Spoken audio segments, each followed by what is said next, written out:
Mais le stationnement cause de nombreux problèmes parce qu'il renforce la dépendance à l'automobile solo et donc tous ces impacts que sont la congestion, mais aussi la pollution, là, le bruit, mais aussi les émissions de GES et de particules fines.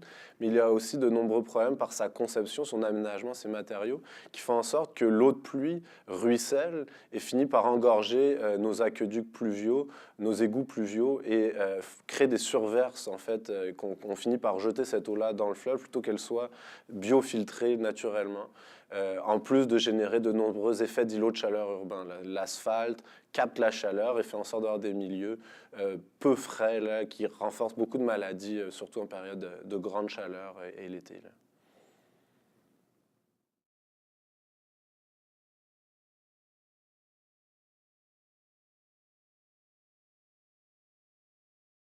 Le stationnement permet, en fait, si on l'aménage différemment, d'encourager les mobilités alternatives que sont le covoiturage, l'autopartage, le vélo, la marche, le transport collectif, mais aussi d'être avec une conception et des aménagements différents, de permettre d'avoir une biofiltration. Donc naturellement, lorsqu'il y a plus de végétation, on va avoir des polluants qui vont finalement être captés par la végétation et des sols perméables.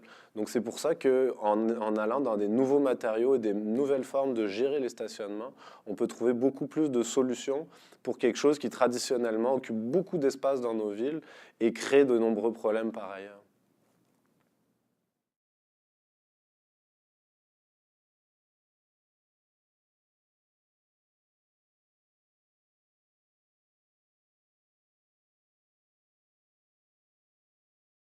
Alors, les nouvelles composantes qu'on voit, donc c'est les nouvelles formes de mobilité, de réserver des cases à l'autopartage, au covoiturage, une case de stationnement aussi qui est remplacée, qui est supprimée pour mettre des supports à vélo. On peut avoir 10 supports à vélo juste sur une seule case de stationnement. Donc ça, c'est une nouvelle manière de voir la mobilité dans son ensemble, l'ensemble du cocktail transport, et plus seulement juste dire aux gens, l'automobile est le meilleur moyen, est le plus efficace. Non, là, on envoie le message que les mobilités alternatives font partie des options de déplacement et même sont encouragées.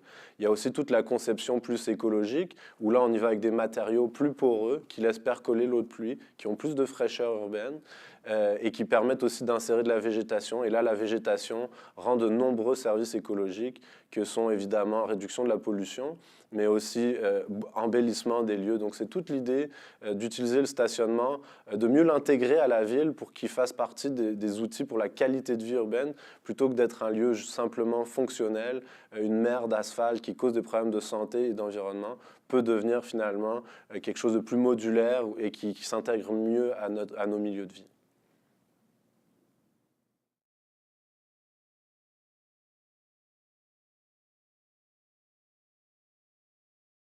Alors, l'attestation stationnement éco-responsable que le Conseil régional de l'environnement de Montréal porte a amené une réflexion à dire comment on peut aller plus loin dans les stationnements mieux conçus, qui respectent mieux l'environnement.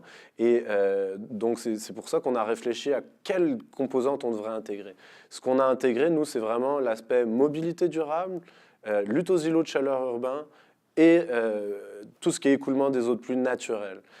Donc, si on a ces trois composantes de mobilité durable, mais aussi là, de verdissement qui permettent tous ces services écologiques, à ce moment-là, on va pouvoir dire qu'un stationnement, alors oui, idéalement, il faut réduire le stationnement, en avoir le moins possible, mais lorsque les municipalités l'exigent ou lorsque des besoins spécifiques exigent d'avoir des stationnements, à ce moment-ci, il est toujours possible de faire des stationnements plus verts et mieux faits pour tout le développement durable.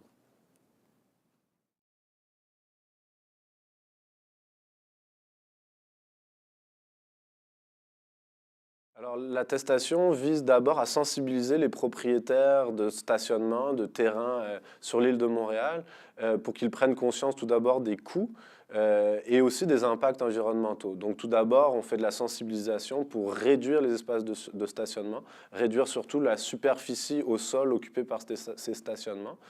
Ensuite, on fait un accompagnement pour dire, bon, lorsque vous implantez des stationnements, comment vous pouvez mieux le faire? Alors, on peut aller plus vers des stationnements étagés, souterrains, on peut aller plus vers des stationnements qui sont verdis, qui intègrent mieux la mobilité durable.